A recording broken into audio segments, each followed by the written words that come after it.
This is an examination of the hidden human condition. This is the Hidden Killers Podcast. The Hidden Killers Podcast. With Tony Bruschi. Scott Rutter's with us of Evidence Room and Crime Scene Time Machine Podcast. We're going to be talking about the Daybell trial. Lots of evidence being presented this week.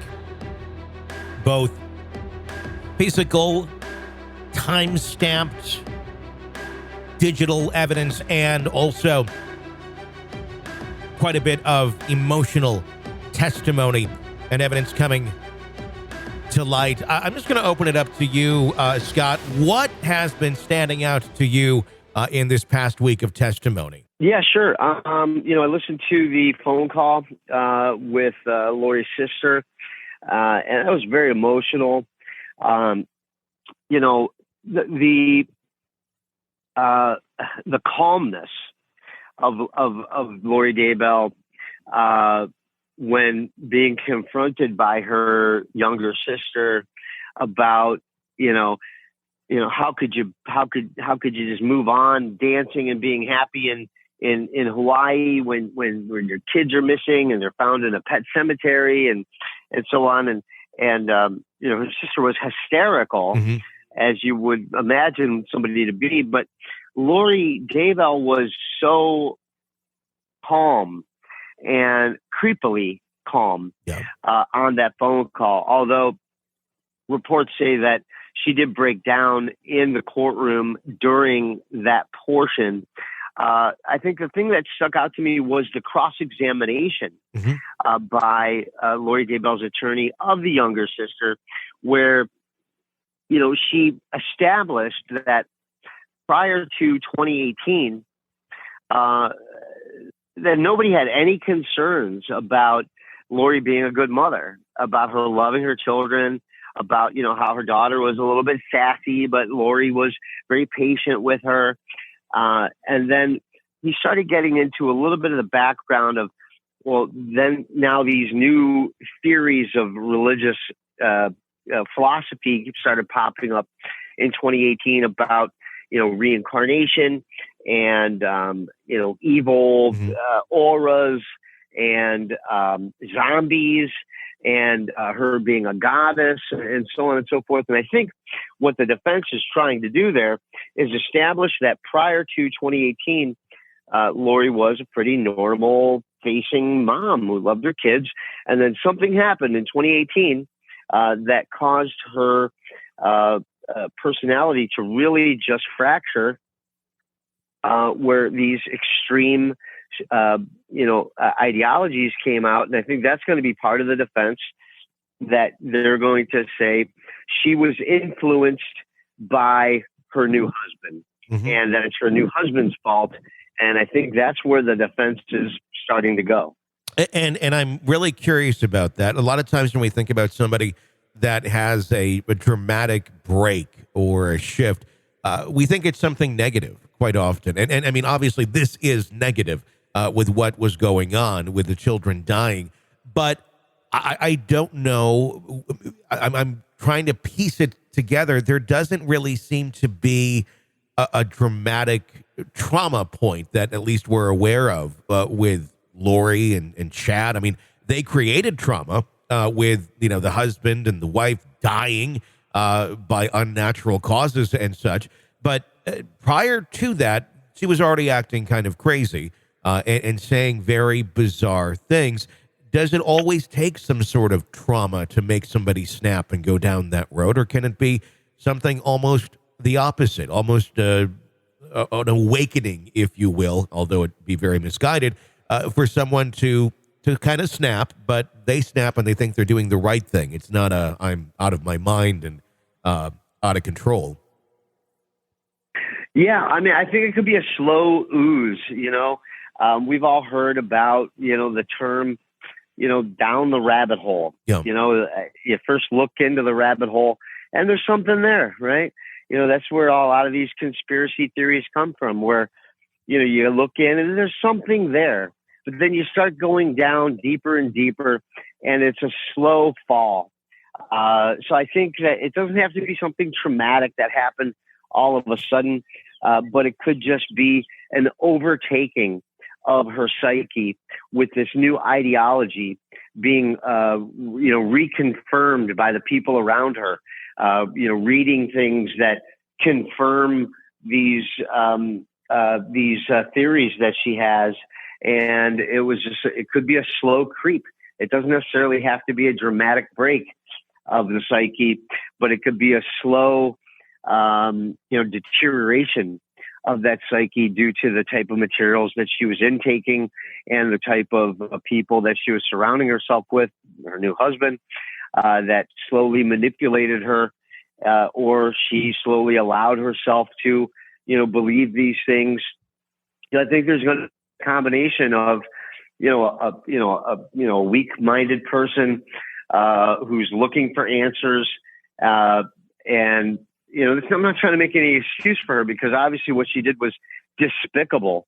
But just from a psychiatric standpoint, not that I'm a psychiatric doctor, but just being a human being, you would think that it's this intake of information that slowly overtakes her and then consumes her. And, unfortunately that looks like it consumed the entire family in a really tragic way.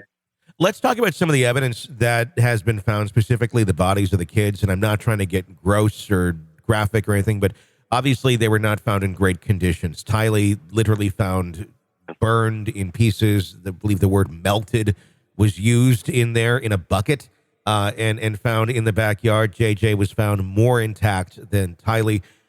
Once, obviously, other than finding the bodies of these children or the remains of these children, what other pieces or what sort of pieces of evidence would they be looking for to help tie this to Lori and Chad or Alex, other than just the fact here's some bodies buried underground? What other pieces of evidence are going to be there that could link them to somebody? Well, I would look for toxicology. There's still meat on the bone. I don't mean to say it like that, but you need material to test, right? So if there's still viable material of the body that you can test for toxins that were in the body that could have led to the death. These were, relatively, these were big kids. These weren't little tiny children. These were teenagers that were, fairly capable people that would be able to defend themselves if they saw something coming. So I would think, as an investigator, I'm looking for poisons. I'm looking for something that incapacitated them so that they could be killed by, whether it was Lori or the husband or the stepfather.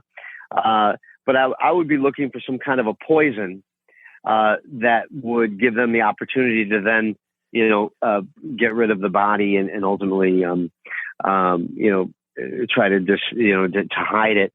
So that's what I would be looking for is what kind of a poison or some kind of a substance that incapacitated them initially, and then try to relate that poison or whatever that might have been back to something that would have been in the possession of Lori or her husband. And then see exactly how that all matches up. Just quick last thoughts here. This obviously continues to get deeper and deeper and crazier, and it's hard to predict. But what do you predict we have for the next week or so here until the next time we talk in the trial of Lori Vallow Daybell? Well, who knows what's going to be happening here? It looks like she's going to be sitting there in the courtroom. The judge is not going to have to bind her and gag her to sit there through it. I think she's going to sit there and suffer through it. We're going to have more revelations of just sadness and disappointment of a family that, really just never had the opportunity to fully, realize the fruit of the world. And, it's just a sad situation. Just Tony, on a human level, these cases, I feel like I got to take a shower, after I do research on these cases, just to get back to, having some love and life in my heart, so that we can go out there and treat people the right way. And, these are very they're not very happy moments doing research on these kinds of cases, because they don't make a lot of sense. These are sad people that are going through traumatic situations, and I feel for everybody, and I hope that through this tough evidence that we see,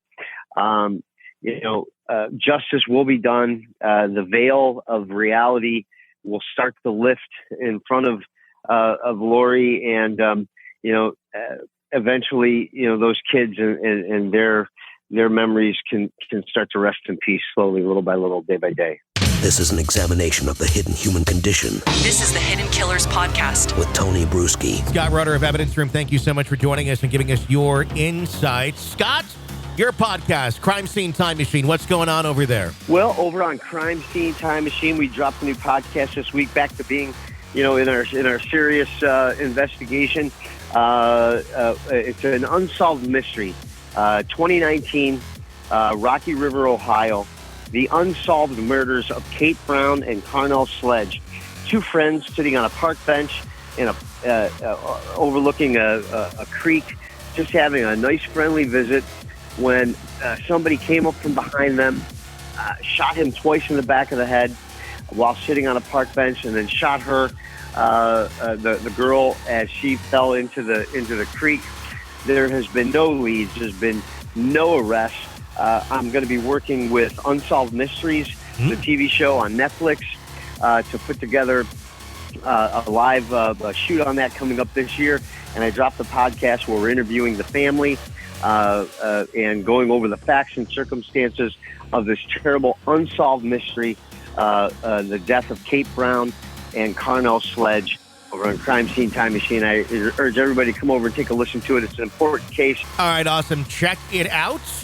If you like this podcast, press subscribe wherever you download podcasts. You don't miss any breaking updates and discussions on the cases we're following for you right here. I'm Tony Bruschi. Stay with us.